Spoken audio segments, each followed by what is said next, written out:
Hello, I am your super teacher Gorby, and today we will learn about the best deck, Pendulums. Let's go! Let's go! Or simply known as Pen, which was released back in 2014. So Pendulums has a lot of card text that seems very intimidating. If you're a Pendulum player, they hate you. Pendulums changed my life. It's a lot of reading. After this course, you will have a strong understanding of Pendulum cards. Let's break down Pendulum cards. It fulfills the basic characteristics of an effect monster card. You got the name, level, attribute, monster type, attack, defense, and the effect text. Though there are a couple key things that differentiates the characteristics of Pendulum cards from everything else. The bottom half is colored green, similar to that of a spell card. There's an extra text box. On the sides, there's a red and blue symbol, with a number on the bottom. Both numbers will always be the same. Pendulum cards can also be extra deck monsters. We got Fusion Pendulum, Xyz Pendulum, Synchro Pendulum, and maybe in the future, even a Link Pendulum. Just recently, for the main game, there's also Ritual Pendulums. If the Pendulum monster is destroyed or sent from the field, it goes to the top of your extra deck face up instead. What makes Pendulum so special is that it has its own special summoning mechanic. Pendulums can be activated to the far left or far right of your spell and trap zones.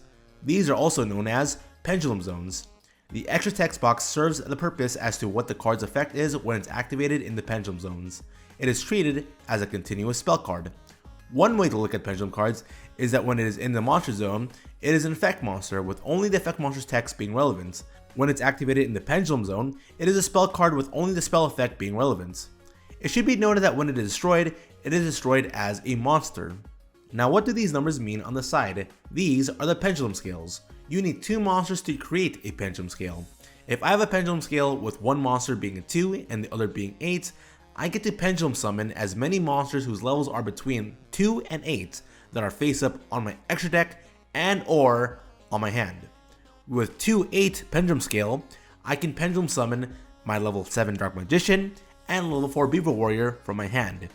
These 2 monsters have levels between 2 and 8, which is why I can do this.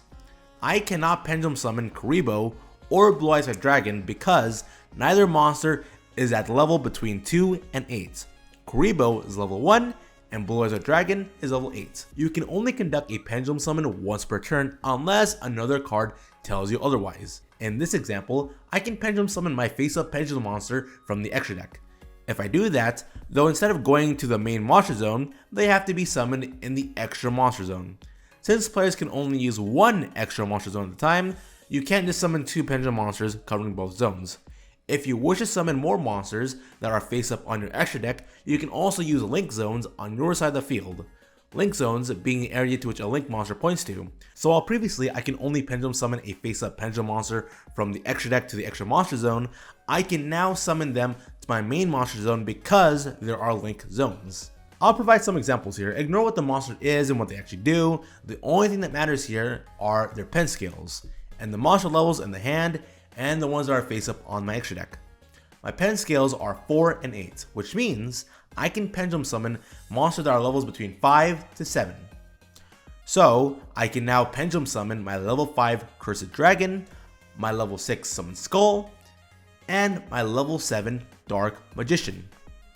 My pen scales are 2 and 5, so I can summon my level 3 Timebreaker Magician, my level 4 Purple Poison Magician, and my level 4 Beaver Warrior. My pen scales are 4 and 5. Oh, what the 4 and 5? What goes in between that? 4.5? No.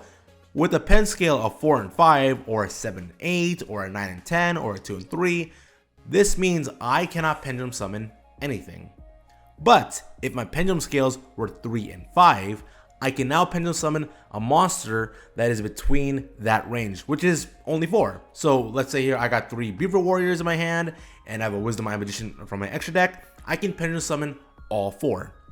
Pendulum based decks are known for being difficult with non-linear lines, a steep learning curve, and tons of reading.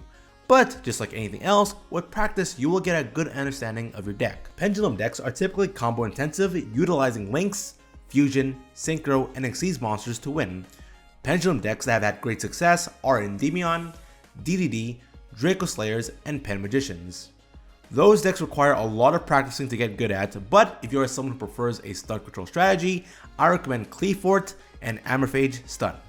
With enough practice, you can master Pendulums and play the best deck.